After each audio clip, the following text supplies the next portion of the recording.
Welcome to Cobe Life, a beginner's golf perspective. My name's Cobe, and this is my first of the LPGA prediction series in 2022. And of course, it begins with the Tournament of Champions, the Pro-Am that includes winners from last year's tour and the year previous, although a number of those players will skip the event as usual. Generally, it's most of the South Asians because they don't want to make the trip over this early, especially with the COVID situation going on right now, especially with the Omicron variant.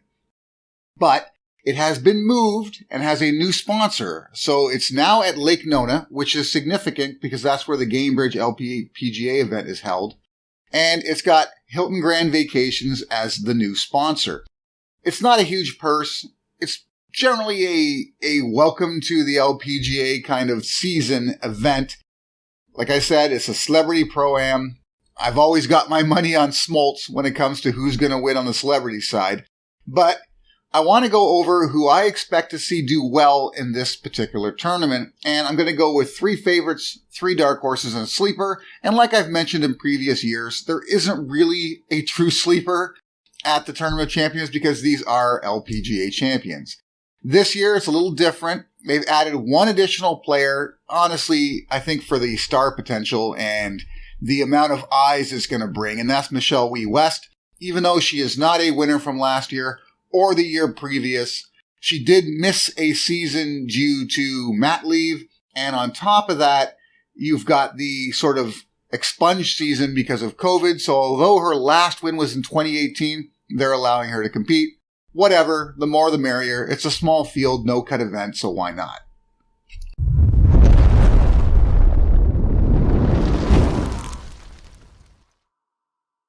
Now, let's get into my 3 favorites.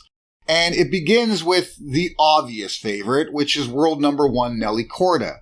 And she had a great, fantastic, phenomenal 2021. She's now the world number 1.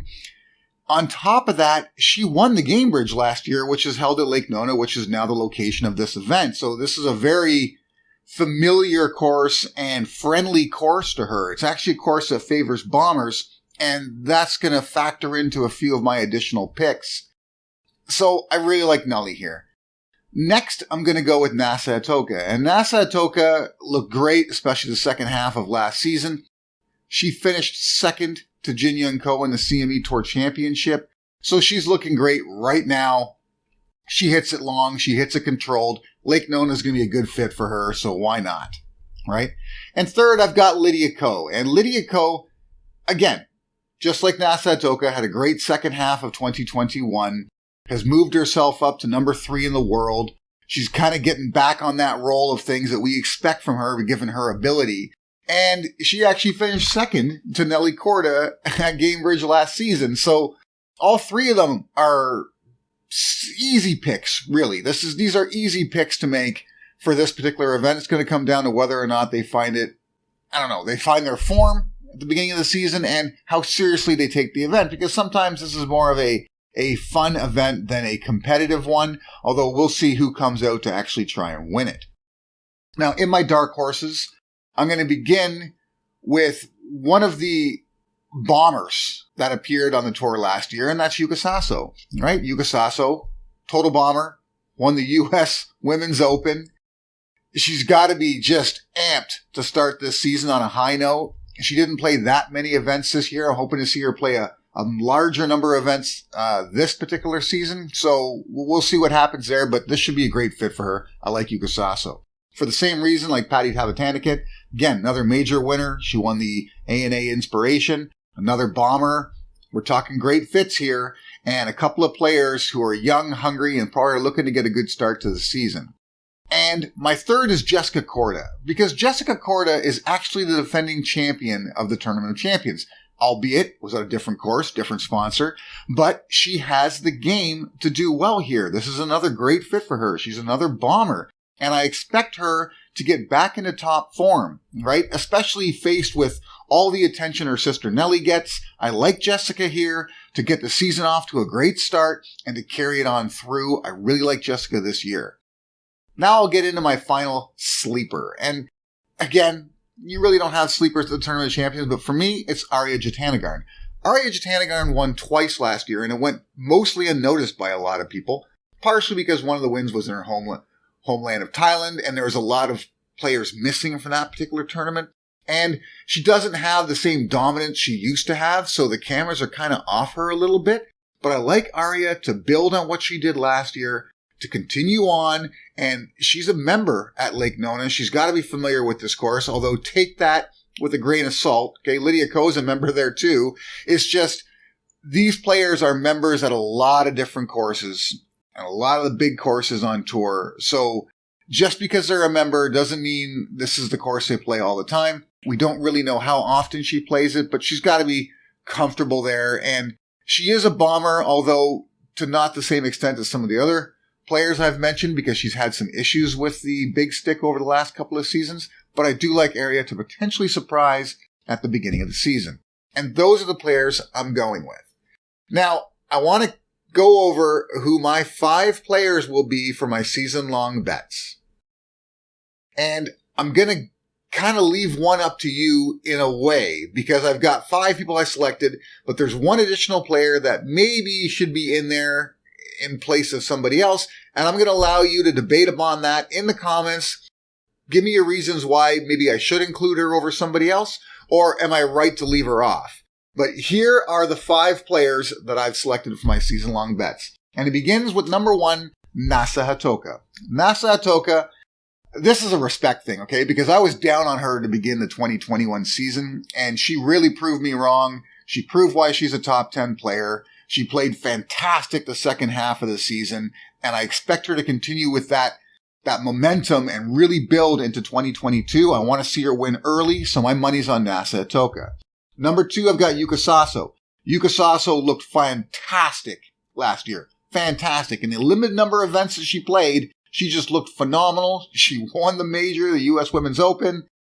I got to go with Yuka. Her stat-wise, she's off the charts. I like Yuka Sasso. Then I've got Ataya Titaku. And Ataya Titaku has played some limited events on the LPGA Tour as an amateur and has done extremely well in them. She's got the game to do well in the majority of courses, and she's looked extremely hungry and dominant in every game, in every tournament that she's played in. So I got to roll with her. Even though her name is difficult to pronounce, I'm going to get used to it by the end of the season. Then I've got Danielle Kang. And Danielle Kang is sort of different from the rest of them on my list right now because she's not a true bomber. She's been going for quite some time with some limited success, but I think she's really rounding into form now, and I think she's getting a better understanding of what she's capable of. So I'm going to roll with Danielle Kang all season long. And then last, I've got Jessica Corda, and I'd mentioned Jessica Corda earlier. She's the defending tournament champions champion, and I just expect her to really get it together this year. She had dealt with some injuries. She had dealt with some personal issues the previous seasons, and I think now she's at 100% and ready to kind of climb into the limelight again right alongside her sister Nelly. So I like Jessica. But the one player I had a real hard time deciding whether or not I wanted her on this list or not is Minji Lee. And I'll be entirely honest with you, I really wanted to have her on the list. Minji Lee, I expect her to have a great season. My issue with Minji Lee is her ranking. Her ranking is almost deceiving. She's ranked 7th in the world right now. And because of that, I don't know what kind of odds you're going to get on her. And if the odds are reflective of her ranking, then I don't know if she'll be worth it. But if the odds are reflective of her play, then that's different. So that's where I have the difficult time with her right now. I like Jessica because she's fallen low enough in the odds, in the rankings, that you're going to get pretty good odds on her.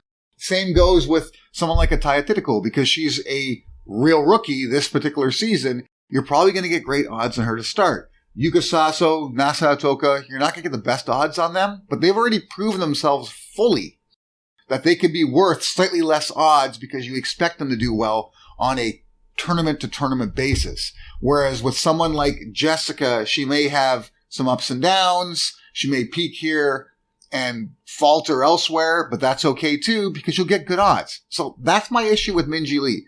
Is Minji Lee worth her 7th Rolex ranking? If she is, I think she should be on my list. If not, I think I'm right to leave her off. Let me know what you think. And let's kick this season off to a great start Hopefully one of my picks comes out and wins it. I would not be surprised if one of the favorites takes this one. See you next time.